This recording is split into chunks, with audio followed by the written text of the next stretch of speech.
All right. Hello, ladies and gentlemen. Welcome back to the People Person podcast. Today, I welcome on a very special guest. He's the best thing to come out of Canada since Bieber. Brendan from season 17 of The Bachelorette and the upcoming season of Bachelor in Paradise Canada is here. Brendan, thank you for coming on. I appreciate it. How you doing today? Well, Wyatt, thanks for having me, man. I've been looking forward to this. We've been trying to get together for a while, so I'm happy we can, make this happen. I appreciate your time, and I'm stoked to be here, man. So thank you. Yeah, no, it's good to finally meet you in person, virtually, whatever, however you want to Yeah, yeah. call it, but it's good. I kind of want to move backwards a little bit. I want to start with Bachelor in Paradise Canada. Okay. So like you posted about that kind of out of the blue. I had no idea it was like even happening. It was a thing. How did that come about? When were you first approached about that? What is it? Yeah, yeah. No, so Bachelor in Paradise Canada. I mean, it sells itself. It's paradise. Just it's gonna be a great season. It comes out October 10th, and from what I can say, I was first approached about it after my season of The Bachelorette. It was, I had so much emotions. I was tired. I was exhausted. I just wanted to get home and see my family, see my buddies, and sort of just unwind from The Bachelorette. So for me, when I got approached for Paradise Canada, I really was leaning not to go. I just didn't really. It was just a roller coaster full of emotion, and I took a step back, and I needed some time to think about it. I truly did. I didn't want to just jump on something right away. But I felt like, this is the first season they're doing it. As a Canadian, I felt like my due diligence to kind of represent Toronto, represent my country as well. And that's something that the producers for Paradise Canada are absolutely incredible. They treat you like family. And I just, I was very optimistic about it. So when I did decide to sort of pull trigger and take that step forward, I was very optimistic. I wanted to go in with an open heart and kind of trust the whole process, because I know it is much easier to, I guess, build connections in a paradise atmosphere.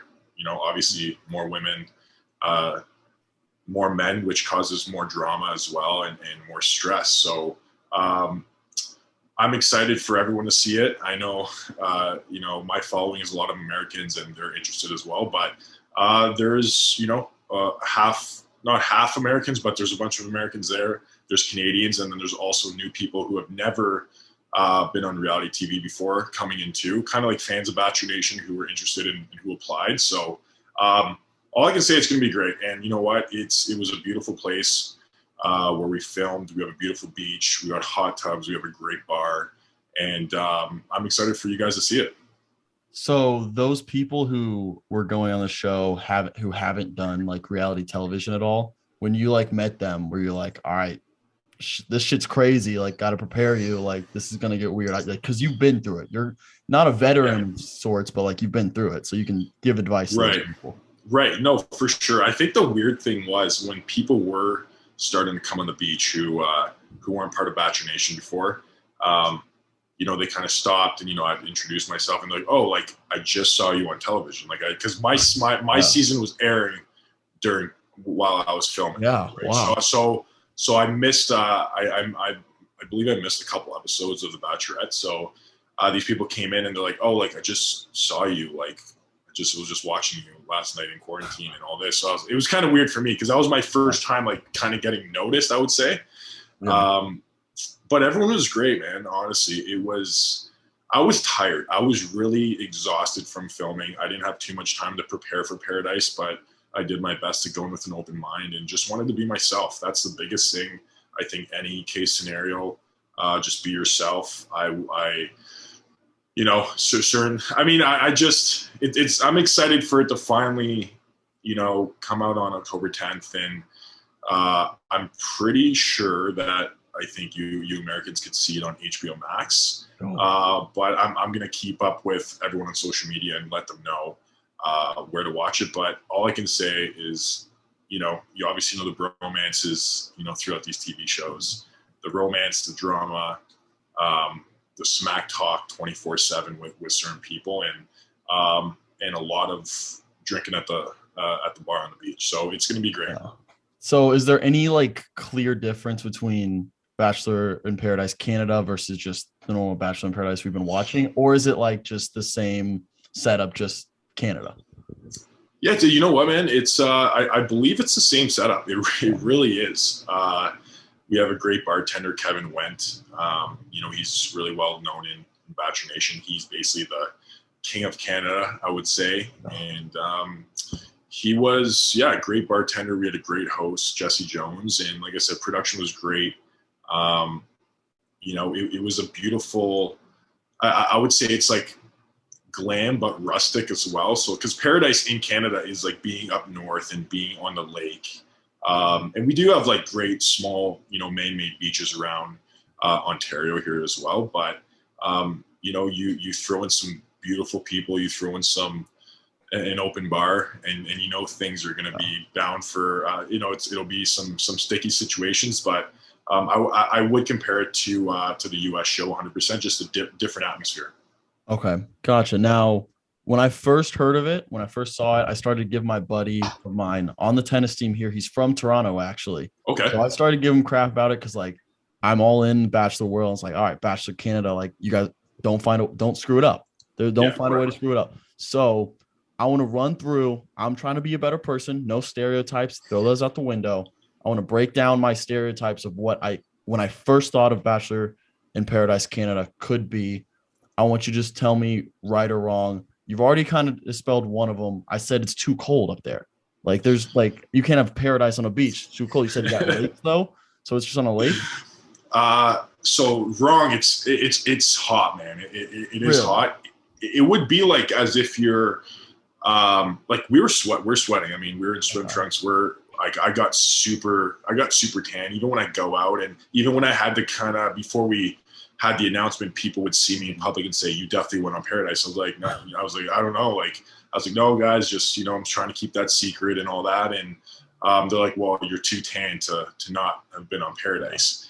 But honestly, it was probably high 80s. Like, it was definitely high 80s for trying to do the conversion here, the metric system between us here. But Don't get me started. Don't get me started on that. I know. But you know what, man? Honestly, why it was hot. It was hot. We had a couple days where weather took an unexpected turn with rain and all that as well. But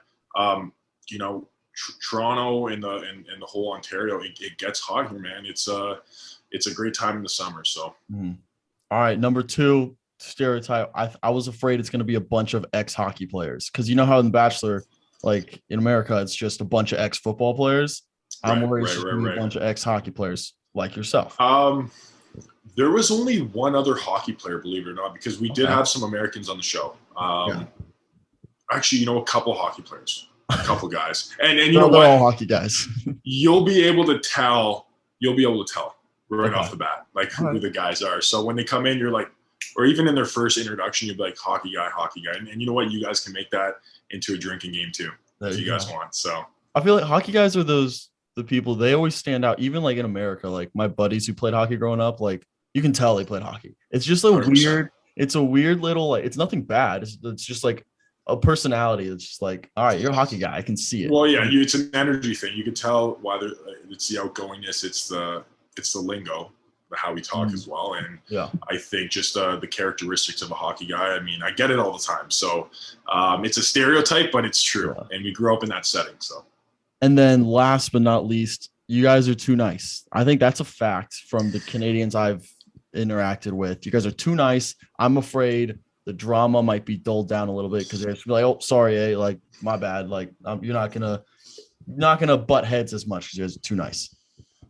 Yeah, I mean, see, I think you're right. I heard, I mean, even on my season of The Bachelorette, Wells told me, he's like, "You're too nice," and I was like, I just don't know what to do. And I think it's just how you're raised, because I was never a guy, no matter what. I mean, I had a lot of time with Katie. They wouldn't show that, or even when my buddy Blake came in, I just like, it wasn't drama for me. And I know that could have been a bigger picture for me in, if I was looking back at it now. But I mean, I'm not gonna I don't know, man. Like, my friends are my friends. I'm never gonna let something come in between us. And with drama, if I'm going into paradise, all I want to do is find somebody. I want to be genuine about it.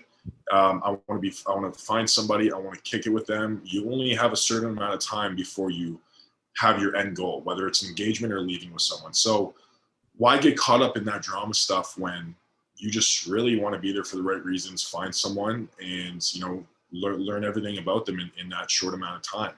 It's a crazy scenario, but you know, I feel like you can't really win, because if you know, I've noticed when I was on the beach, you know, some people, if they stayed with one person the whole time, people would say, oh, they're not experienced, like they're not going to they're not there for the paradise experience. But then if you bounce around from girl to girl all the time, people are going to say, well, you're not here for the right reasons. So you really got to you got to be yourself and do what makes you happy. And then that's what it comes down to. And some people, you know, some people have that with them, and some people, maybe they can't build that connection, so they kind of flip-flop around. But it is very strategic, and it is very emotionally draining. So paradise was definitely much more emotionally draining on me than the Bachelorette, for sure. Yeah. No, I'm excited to watch it. I mean, obviously Bachelor World never stops, so we always got something to watch. Like right now we got Normal Paradise, which I want to get your opinions on in a second. Yeah. But last thing with Paradise Canada. So it's coming up here. It's like what, a couple weeks out? So October 10th. Yeah. Sweet. So is there any kind of clickbait you can give me where I can be like, all right, what's your journey look like on Paradise Canada? All I can say is, you know, I stay true to myself. I am trying to think what I can give you right here. It's tough, right? It's tough. And we can edit. We can just take it out. You just say whatever you want, and then I'll edit. Yeah, no, it's for sure. I was there for the right reasons, and I feel like, you know, I'm definitely gonna be. I feel like I'm gonna be a well-liked guy, and I think even just coming off the Bachelorette, I was well-liked. I enjoyed my beers. I was there for the guys, and I went a good. You know, I want more people to see how I am in a relationship setting. I feel like with Katie, they didn't get to show all the fun things we did together, and that's totally fine, because you know, those moments were between us, and we had a great time, and she's going to be a friend for a lifetime, and I'll always respect her and have her back. But I think I just want fans to see, you know, how I am in that one-on-one setting with a woman, and, you know, on dates and all that too as well. So I just want to show more people who I really am. Yeah. And that's the most important thing to me. Awesome. And last question, you don't have to answer this. Are you happy with how your Paradise journey ended? Yeah. Honestly, man, everything happens for a reason, right? And you got to trust all the process too as well. But with everything Paradise threw at me, I would never change anything for the world. I've learned so much about myself. I learned so much about others. It's kind of like therapy. It really is. And, you know, like the crying you do, you know, you're exhausted, and, you know, you're mixing a couple of drinks, so you get more emotional, right? So for myself, and then you leave that whole journey with the best of friends, and they're like your brothers and sisters, and they're your family. And so I wouldn't change anything for the world. Let's put it that way. All right, fair enough. I'll take that. Now, one Paradise to another. I noticed you've been tweeting out, you've been following Bachelor in Paradise that's been going on right now. Yeah. How are you handling all the Brendan slander? Your name itself has been drugged to the mud. How are you handling that? It's funny. That one tweet sort of kind of went viral with Batch Nation, and a little bit when I was just I like obviously I'm tuning in to really watch you know, Aaron and James, and obviously when Trey was there, and Connor B, you know, my buddy Eddie's there now. Ed's a great guy. I love him. Kenny, love Kenny. So I mean, I think we all end up like talking, you know, while stuff's there, and we all become like a big family, and we start talking in group chats and all this. But obviously I wanted to tune in because James was my roommate. Aaron was the closest one. Aaron and James were the closest guys to me in the house, as well as Trey. So I just wanted to support them because honestly, if I really didn't know anyone on there, I wouldn't even tune in.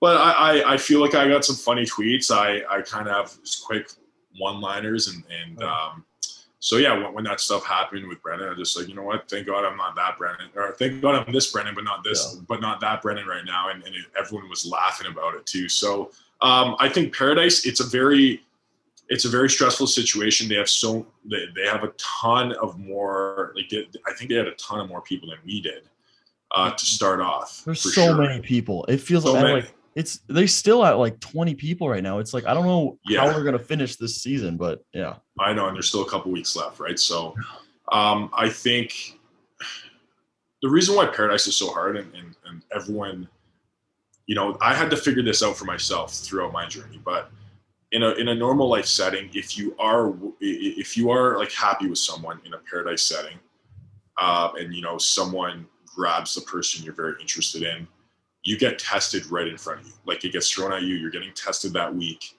and you see, you know, the person you really like walk away with someone else, whether they're holding hands or that you see them kissing or on a date. But that happens every day in normal life. And in the real world, if I have a girlfriend at home here or a fiance, if they go out to a bar one night, you know, I'm sure they get hit on because if you have a good looking girlfriend or vice versa, or if she has a good looking boyfriend, you know, people will approach them, buy them drinks and all that, but you don't see it firsthand. So in a Paradise setting, everything is right in front of you. And it's so hard to comprehend that because we never, ever deal with that. And, you know, I think that's why it's so difficult, but everyone's handling it really well. I think there's a lot of drama going on. And I just don't think, I feel like drama doesn't follow me. I've just always been that guy. It doesn't follow me at all. I'm just a guy's guy. I just want to be happy. I want everyone to be happy. And, but it is watching Paradise now. It gives me these like, not PTSD, but I feel like I get a little anxious watching this now because I'm waiting for my season to start, but I know what these guys are going through. Yeah. You know, when some 1,000%. So it's, but it's good though. We can, and that's why we all become so close because we can relate to each other throughout certain episodes. And if someone had a bad episode, like I'll reach out to them and say, hey man, like, how's it going? You doing okay? So it's just a big family and then we all have each other's back. That's sweet. Yeah. Now do you have any predictions for like right now, like at the big couples, like I think there's like 4 or 5 like solidified couples right now. I think your boy Kenny's one of them with Mari right now. So you probably know stuff that I shouldn't know, but do you have any predictions for the show? How it might honestly end? I just like the couples I really like right now I really like Thomas and Becca. I really do like them together. And Abigail and Noah, which you know I talked to Noah and like he's a great guy. I've reached out to him a few times, so he's an awesome dude. And I'm glad he sort of, especially on his season of The Bachelorette, season 16, he sort of came in like people thought he was kind of like a villain sort of thing, but like he's really he's been able to kind of not redefine himself, but he's been able to really show people like how he is in a relationship, and he's awesome. Him and Abigail are awesome together. Marissa Riley. Yeah. I mean, I think they're going on strong too. But I'd say, yeah, the most solidified couples are those 3 I mentioned right now. Oh, and then Joe and Serena. Joe and Serena too. Yeah, you know, Joe got tested throughout that week there, with Kendall coming in. So, but I feel like Joe is the guy there. Like he hasn't really gone to anyone except Serena, Serena P, and that just shows his character and. You know, so yeah, there are like even thinking now because you get caught up in the drama, so you kind of forget the couples going on right now too. But you always feel I feel like Thomas and Becca are a very underdog couple because I feel like they just focus on them, and the same as Noah and Abigail. They do their thing, they hang out, they just want to sleep in the hammock and take a afternoon nap, have a couple drinks together. They don't get caught up in the drama because they're truly there trying to just learn about each other more. You know, so I understand the Paradise setting where what you see and what you don't see. But I feel like I hope, but I feel like there will be some successful couples out of it. I don't know how many engagements will come out of Paradise, but all I know is that it's on the right track to have some great Bachelor Nation couples coming out of this year's Paradise. I'm interested that you say Thomas and Becca, just because I know Katie has been extremely vocal about just not liking Thomas. Like, and even post show, she's gone off and like Thomas, like she's like sending out a warning, avoid Thomas, which is interesting, which is tough for me because I'm very much team Katie, friend of the program. Yeah. So I'll support Katie wherever she goes, but yeah, people also seem to like Thomas. Yeah, I mean, number one rule, like we all support Katie. We always have Katie's back. That's why we protected her from that situation. I feel like Thomas was very misunderstood, but understood as well because he was just brutally honest. And that's the type of guy he is. Thomas has been nothing but kind to me, always respected me. Even though, my clique, if you want to say, because I got along with everybody, but my clique in the house on my season, they wanted to just attack him more for certain scenarios. I just really took a step back and I would just pull him to the side too. Even before we would like go pass out for the night or something, we'd be walking back to our room and I just pulled him aside. I said, you know what, man, we're all sacrificing something to be here, jobs, families. Some people have kids that they're not seeing. Why don't you take a step back and just understand that we're all going through something. We're all stressed out. We're all exhausted. We just want to sleep, and we're all here for the same reason. You know what I mean? We want to get to know Katie. We want to build this connection with her.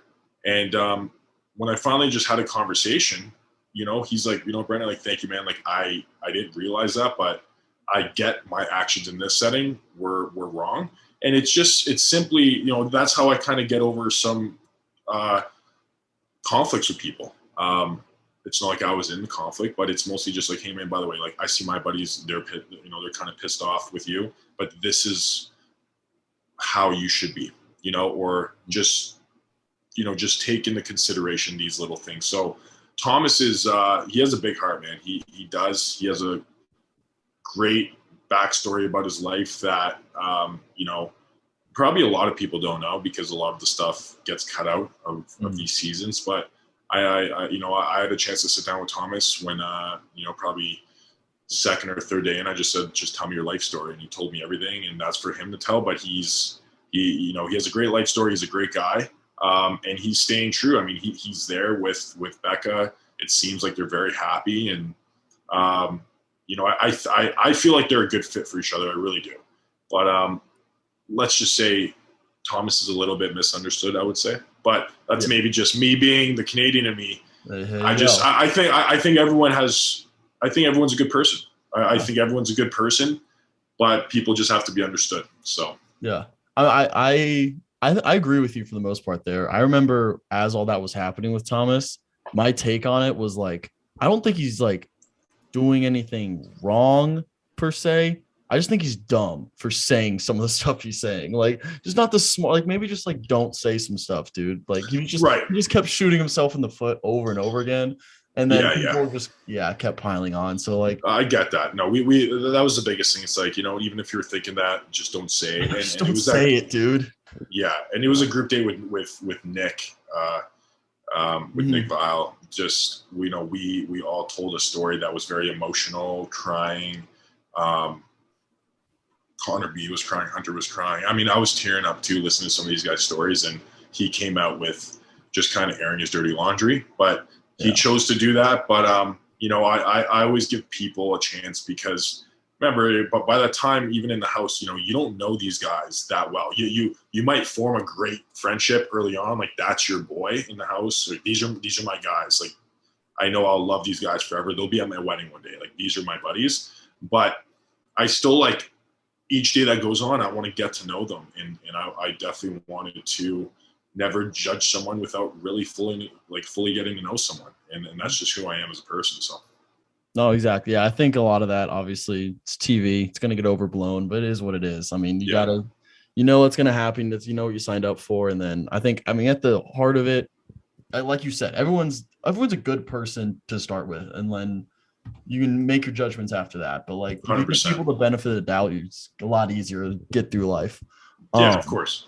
Before we get into your experience on Katie's season, a couple questions. One, what's your etiquette for buttons on a shirt? Because on your Instagram, you have like two or three undone.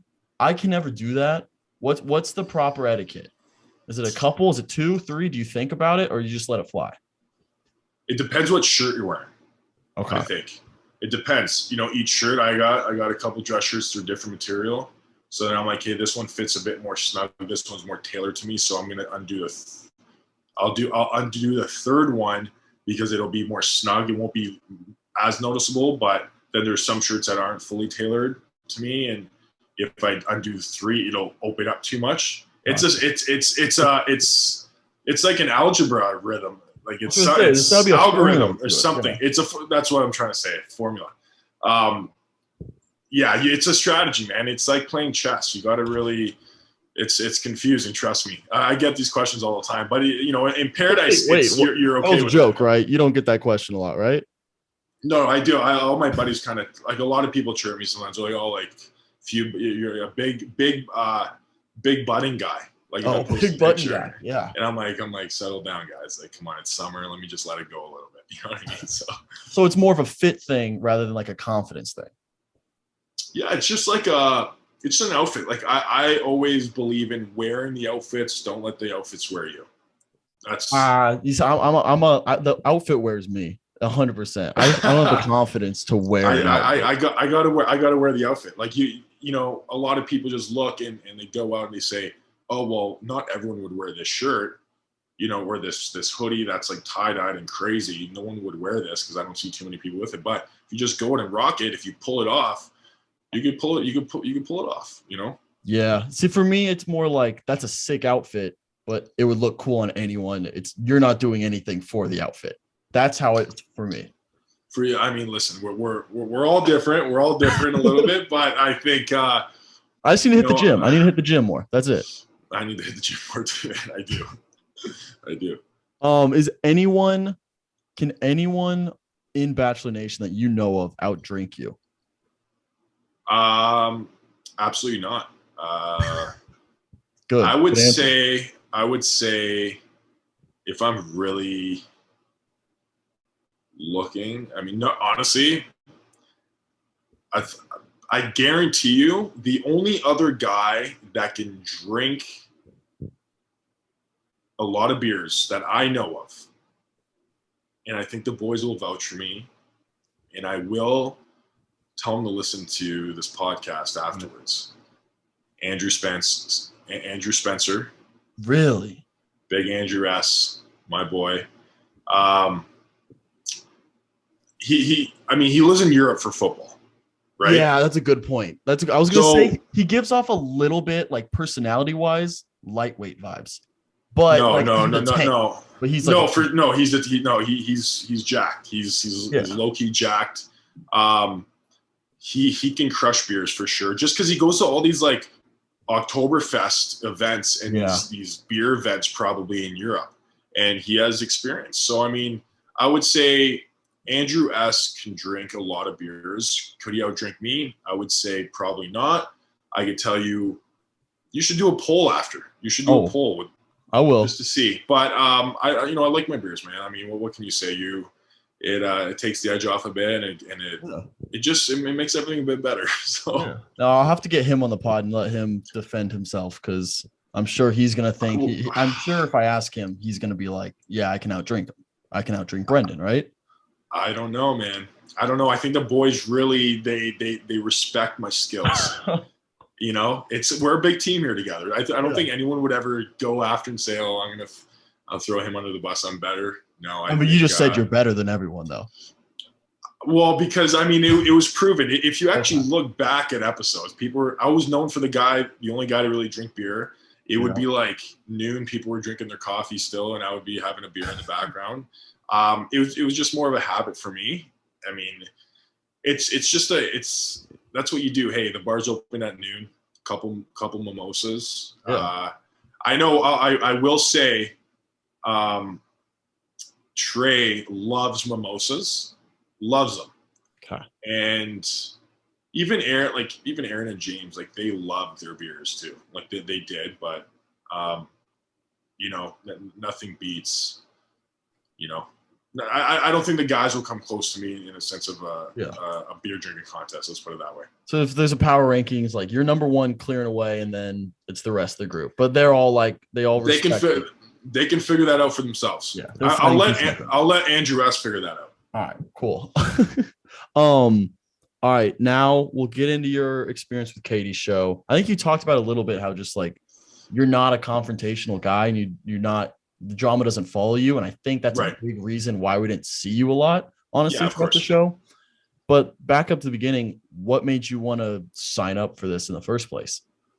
Yeah, I think the main reason, I mean, looking back at, I kind of go back to Blake's season, you know, him and I were the only single guys in our friend group back home here.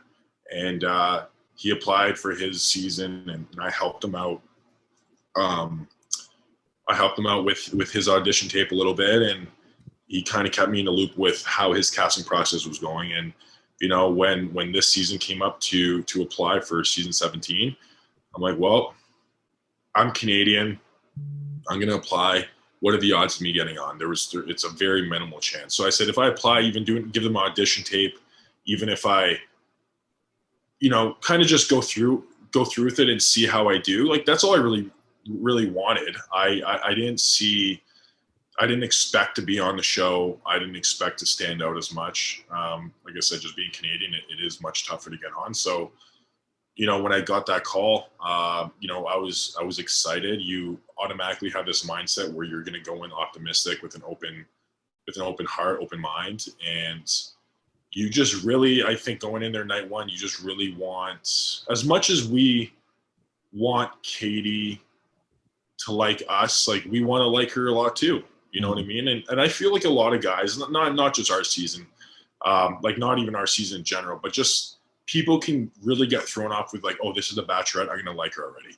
Yeah. I just really went in saying, like, Katie's just an awesome, cool girl, you know, who loves sports, who's just a lot of fun, and she's gorgeous. And I'm going to go in there and I want to like her. Like, I want to go in really asking her questions, genuine questions, getting to know her, just so I can get a good feel of who she is as a person, and not just be, you know, goo goo gaga over the Bachelorette, right? So your mind could kind of flow places, but I went in there trying to be as genuine as I can and being myself. But the first night's it's the most nerve-wracking night too. You want to make that great first impression, and I just wanted to keep it simple, ask how she's doing, do something, you know, some fun stuff with her, played hockey with her, and did some fun things. So, yeah, man, like I said, I just wanted to be myself. And then I like I said, I was close to getting that one-on-one. I think at the end, I was hoping for it, but, you know, I think like I said, still looking back, I wouldn't change a thing. Yeah. Now, obviously Blake comes in, one of your buddies comes in. Yeah. And I don't know about where in Canada, but where I'm from, if I'm talking to a girl and my buddy swoops in, also starts talking to the girl, it's cock block. Did Blake cock block you? Well, his new name's Cockblock Blake, right? That's his new name. Is it? And yeah, it's his new name. Sweet. There's a tweet going around. This is kind of going months back, I think. But I didn't know that actually, but sweet. I'll send it to you. But no, you know what, man? I had no clue, and people think I had a clue that he was showing up. I had no clue, and I tell this story all the time. But you know, I was with him before I went there to New Mexico. I was FaceTiming him going to the airport. He was still at home, so he wasn't hiding anything. He was still at home, FaceTiming him, and he just says, you know, you're in it now. Like, good luck, man. And that's like, really, that's it. I said, thank you. Like, I'll see you when I'm home. So when Tasha dressed us, that's when she's like, you know, there's a guy here I trust and someone that he really wants to meet Katie. You know, I started connecting the dots because I knew that Blake spoke so highly of Katie, even before I was casted on the show. So spoke very highly of Katie, was always very interested. All these memes going around between, Blake and Katie would be perfect for each other because of their, sex positive personalities and all this stuff too. So he was always interested. He just wanted to meet her. Like, that's all. He's just like, man, like, I wish I could meet this girl and stuff. So I was aware of his interest in her. But did I think he was going to show up? Not a chance. When he did, just before I walked in, I kind of knew. I was 99% sure. I was like, it's Blake. I told James, I looked over to the couch. I looked at him. I was like, it's Blake. He said, come on. I said, trust me, it's going to be Blake. Like, I just have this weird feeling. And, when he showed up, like, as a friend, like, you just want to jump up and hug him. Like, it's so weird. Like, your buddy from back home, we're both Canadians. You were on last season, I'm on this season. Like, there was so much, like, this is so surreal. It's so cool. But I think, even in that moment, it was like week 3 or something. Like, you still want to be on a good page with the guys that you just met. Mm-hmm. I don't want to be that guy be like, oh, like, they're boys and now they're in their little clique. So I took a step back and I was just standing there, and I was shocked. Like, I was nervous. I was like, what the hell's going on? Like, this is crazy. And it was first thing in the morning too. I was tired. We're tired. I didn't even have my coffee yet. So I'm sitting there in the middle or in the corner of the couch, and he addressed the guys, and I basically told the guys, I said, listen, guys, as much as I don't even want to say this, but as much as you don't want to hear this, Blake's here for the right reasons. He spoke so highly of Katie, exactly what I told you. Blake's either he wants to meet her. If it goes well, he'll stay. If it doesn't go well, he'll be the first one to leave. Because I guarantee you, Blake could have gone to Paradise if he wanted to. No ands, ifs, or buts. He probably had a spot on Paradise, and he just wanted to meet Katie and then see how that went. And I was all for it. I said, this is Katie's journey. It's not just mine. It gets to a point where it becomes more important for me, like, especially when my departure. But it's Katie's journey, and she's looking for a husband and a fiance at the end of it. And if she needs to kind of go over obstacles and kind of bend the rules a little bit just to bring someone in later, so be it, right? And I think with the guys trusting me and the guys respecting me in the house, they heard what I had to say, and they brought in Blake with open arms. So when you're in this world of, like, obviously your quarantine, it's a little different than years past, but like you're in this like bubble with all these guys and Katie, and then kind of Blake shows up. Mentally, does that just kind of like almost like take you out of this? Like, all right, wait, this is like, if someone brings you back to reality a little bit, does that like mess with you at all? And like for a little bit after that, like with Katie, did you notice a different, like, were you any different once Blake was there? You're like, this is all right. This is like a little more real now. It's less more of this like fantasy bubble world of The Bachelorette, if that makes sense. Yeah, I think that's a great question. It's obviously I knew when he showed up too, the first thing I wanted to do was just like talk to him after. We just kind of, yo, what's up? Like, yeah, what's up, buddy? What the It's fuck, fucking dude? nice to do. Like, this is fucking trippy. Like, this is weird, right? And it's just, we just kind of smirk at each other and laugh. But I knew it's like, this is going to be a game changer because I know they're very much alike, and I knew that he was very interested in meeting her. And it changed the rhythm of things, because even that week, I think we got rid of some guys, right? Like, I think Thomas left. Yeah. Carl left the week before. Like, we finally got, the not the villains, but let's put it like, we just got like the mess. Drama. The mess. We got the drama out of the house. Yeah. We got the drama out of the house. So it's a great morning. The boys woke up. We're just, everyone's having their coffee, like we're all like, guys, it's going to be a great week. No more drama. Like, we're all family here. Like, we're so close. We're brothers. Like, this is going to be good. And then, of course, like, as soon as you see, even like if Tayshia walks in or Caitlin walks in, you just know that here we go. Like, it's the calm before the storm. Like, when things get, when things are going too well, or like you're really happy, or like finally, like, we can kind of ease back a little bit, the storm's brewing. They're going to throw something in, right? So you start learning that, but in the moment you don't learn that. But yeah, we kind of felt like it was going to change the game. We knew, Blake was, well known, from his season. He was kind of he got to a point where he was like a front runner a little bit, and with Tasha's season, and I just knew Blake, and I'm sure all the other guys kind of knew how Blake's personality was, and it really aligned with Katie's. And I think a lot of the guys knew it was going to change moving forward. That doesn't go without saying that Katie still had, feelings for other guys, and she still had strong connections. But I knew that, probably at that point, Katie was going to be very interested in him. Like, I knew he was staying.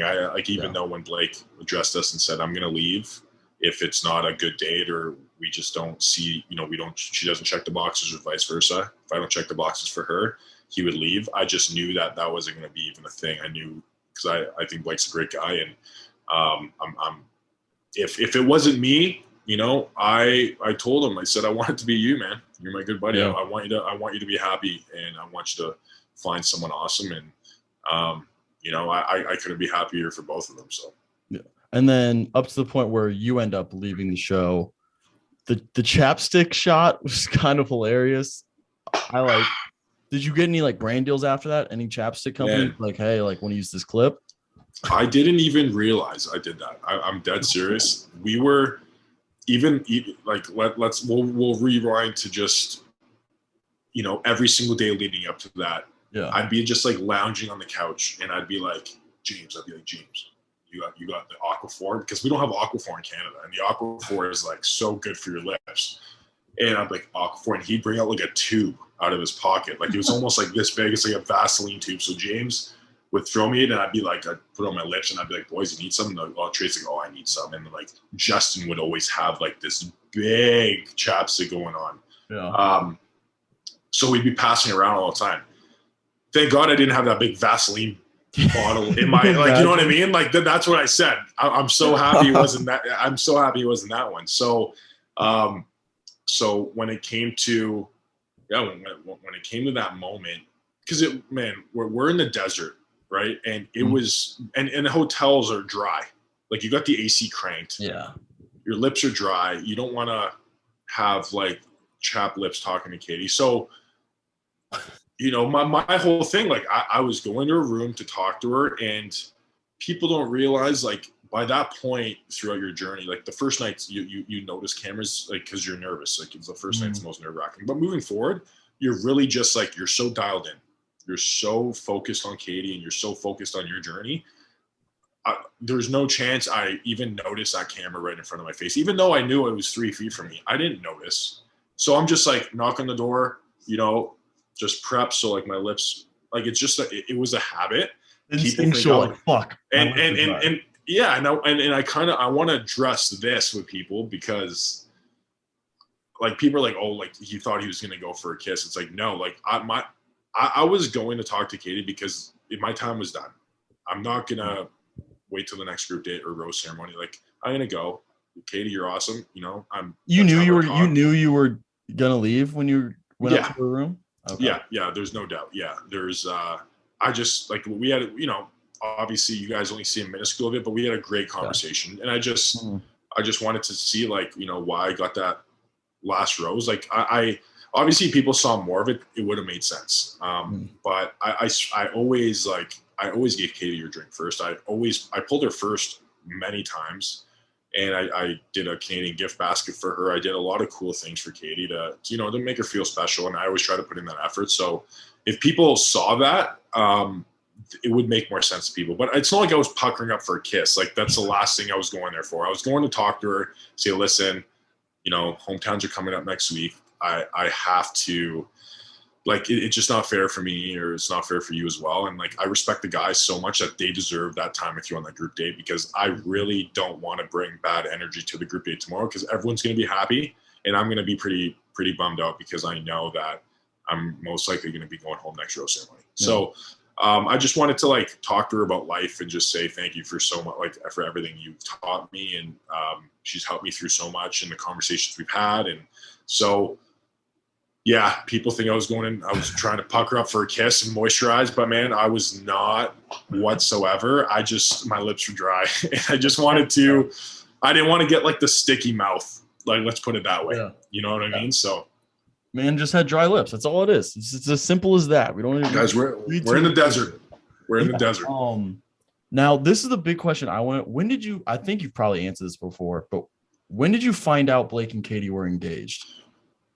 I found out. I just watched when Blake came home. Him and I understand the whole thing with confidentiality and the NDAs going on, and even like it kind of even goes back pre-show. Like I was like, I don't want you to tell me anything about going on the show. I don't want them to know that I know you. I don't want them to know anything. I just want it to be organic. So when he came home, I'm just like, how was it? He's like, dude, it was just like, I'm exhausted. I didn't ask him any questions. We just really, we hung out once when he came home, had just barbecued at his cottage, hung out with his dogs, watched some movies. And I understood the mental stress that he was coming back from because the quarantining and all this stuff too. So for him, I kept it organic and I just said, listen, I want to watch, don't tell me anything. I want you to get your mind off this stuff. Whether you ended up with her, whether you didn't, I know you need to unwind, and I just want to watch too because as much as we lived it, we don't see half the things that go on behind the scenes. Yeah, we don't know drama. We don't know certain instances that people have arguments because of certain things. Just like the Thomas and Aaron drama, I knew why Aaron was mad, but I didn't really understand it to the full potential. Because I wasn't there. You only know your connection with Katie. That's all you know there. So that's why when we watch it, we really do want to watch it to see what is happening. Right. So, I found out when I was, that episode, like I probably knew starting that episode, the finale. Yeah. I knew it was like, just from the conversations they had and all that. So.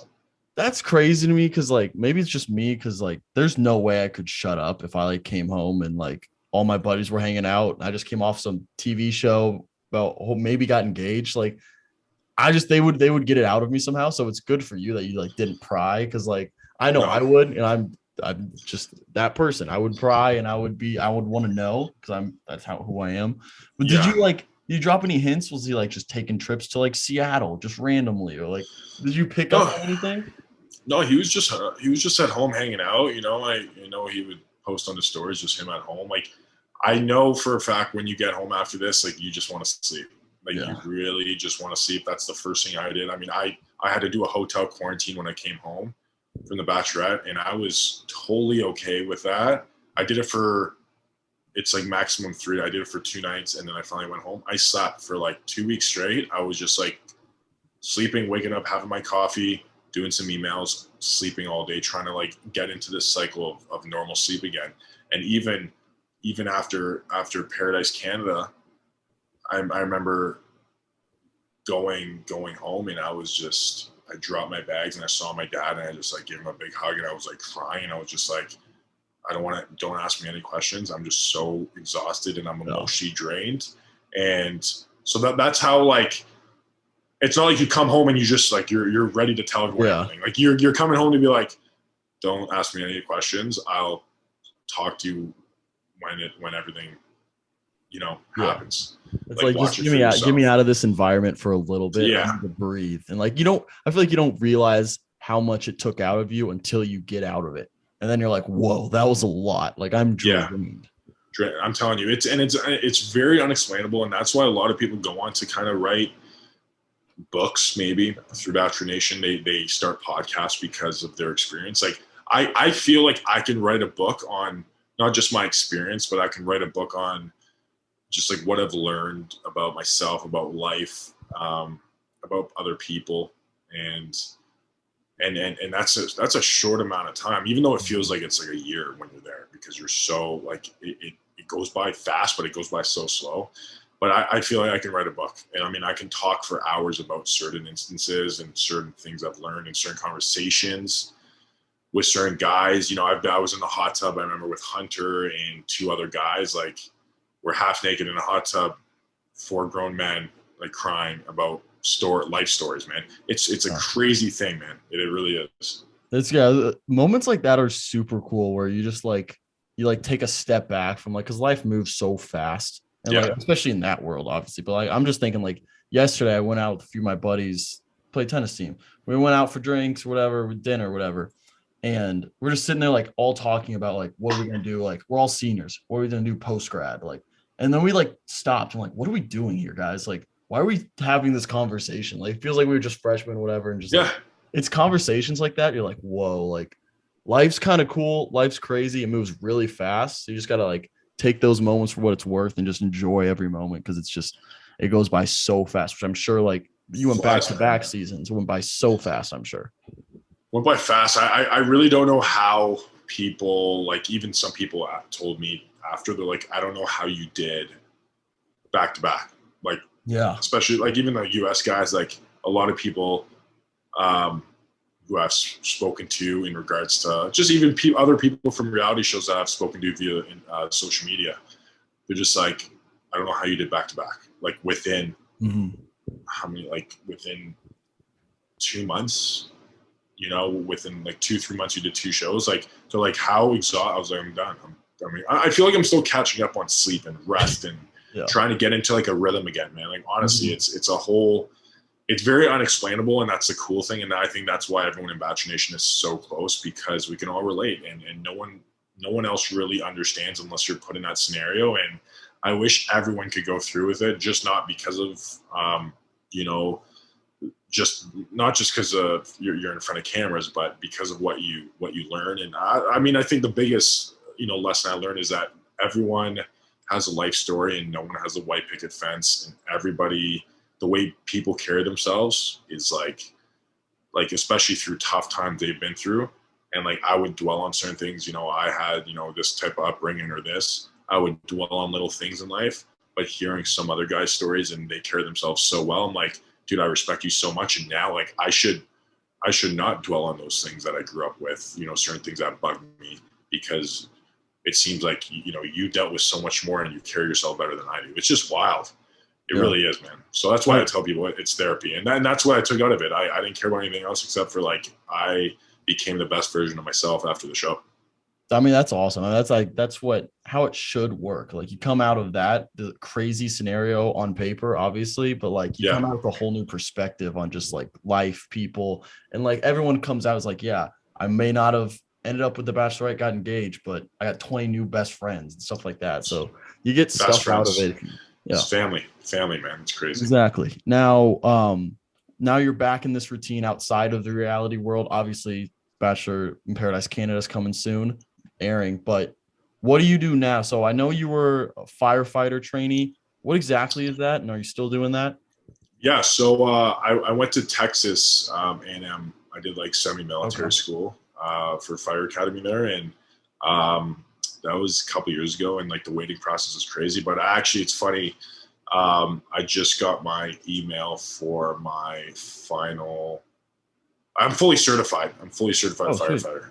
It's just waiting for like for your interview process to happen for certain departments. So you can't just put your resume in. Unfortunately, you have to wait till certain cities and certain departments are hiring. So I just got my email 2 days ago, and I think on the 28th I have my test for a certain department here in Ontario. Oh, well, congratulations. From there, thanks, man. Yeah, no, it's been good. But like a little bit, even before the show, I was in finance before the show. Oh. But I just, fire is something that's my goal. That's my passion. That's where my heart is. That's, I put in a lot of blood, sweat, and tears going through that training. It was very tough. And fingers crossed, man. If the test goes well, I know I'll do really well on the test. It's just like you go through the interview process after, and then you go through a psych evaluation, and then you kind of see where you stand and see if they like you enough to bring you on board. And it's exciting. It's nerve wracking because, this is your future. Like this is the best job in the world. You want to get in there, and you have to be very patient through it, but in the end, it's totally worth it. So. That's awesome, man. Well, good luck with that, obviously. And thank you, buddy. Thank you, man. And looking forward, obviously, You got Paradise coming up, so you might not be able to say too much, but like what's next for you personally? Just like what are you looking forward to now that all this is kind of past you? Obviously it's going to air, but you're not in that world right now. What are you looking forward to? I'm really looking forward to, I mean, I just want to see people's reactions for Paradise Canada. I really want, I think it's going to be a great season. It's the first ever Paradise Canada that they're doing, because there was Bachelor and Bachelorette Canada back in the day. Yeah. And then they stopped doing it for a bit, but that was, it went really well back in the day as well. But, this is the first season, man. And I just want people to love it. I think production was incredible on it. I can't say, anything but amazing things about executive producers, the casting producers, and the people who they casted. They're just genuine, real people. I just want people to really, gravitate towards like supporting Canada and Canadian TV as well. As much as there's Americans on there, I think it's gonna help the viewership from America too. But